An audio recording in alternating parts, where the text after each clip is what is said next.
people were asking, are you allowed to be intimate with your spouse during the fast? Now that is quite a strange question, but then again, there are people who probably are ignorant. Fasting from dawn to dusk means you abstain from food and drink, you abstain from foul language and so on.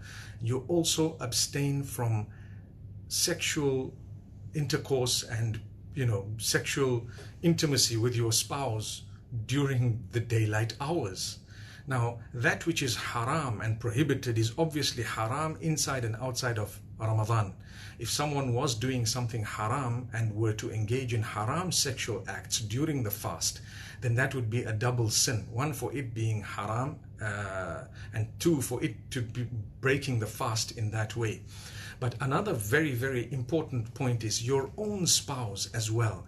You cannot have sexual relations with your own spouse during the daylight hours of Ramadan.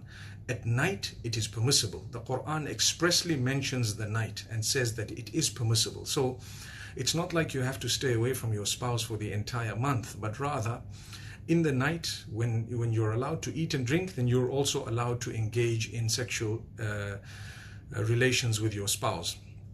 But my brothers and sisters, if someone does do that during the daylight hours of Ramadan, then it is a major sin. And in order to compensate for that, you would have to fast 60 consecutive fasts after Ramadan and seek the forgiveness of Allah subhanahu wa ta'ala. So it is something that people don't like to discuss, but it needs to be discussed. Someone also asked in the live session, is it permissible to masturbate during the fast? Does it break the fast?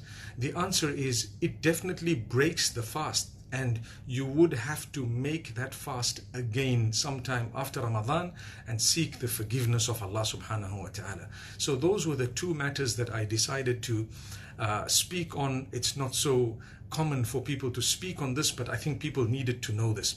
The issue of masturbation, it definitely breaks the fast. And if you have done this, then you need to do two things. You need to compensate that one fast that was broken due to that masturbation, and at the same time you need to seek the forgiveness of Allah subhanahu wa ta'ala. So that's what happens. And if it was proper intimacy where there were sexual relations that took place between a spouse or between spouses, then not only is the fast broken, and not only do you have to seek the forgiveness of Allah, but there is a huge penalty for that. If it was haram and a person actually did something that was prohibited, then it makes the matter even worse, which means if you had sexual relations in an adulterous way, or fornication during the fast, then it's worse, because that is prohibited even if you're not fasting. May Allah subhanahu wa ta'ala make it easy for us. I was in two minds whether to talk about this or not, but many people told me, no, look, these questions were asked, and they were asked several times during the live session, so therefore please can you address this. I mean, imagine people thinking masturbation is okay and it doesn't break your fast, and they keep on fasting. In fact, you would also need a ghusl. If a person were to masturbate, not only is the fast broken, but their wudu and ghusl is actually nullified. They would need to bathe again before they can pray or read the Quran. So please remember these rules. And like I say, it's difficult to talk about it, but subhanallah, I think you would appreciate that someone had to say it. Sadly, it had to be me. May Allah subhanahu wa ta'ala forgive every one of us.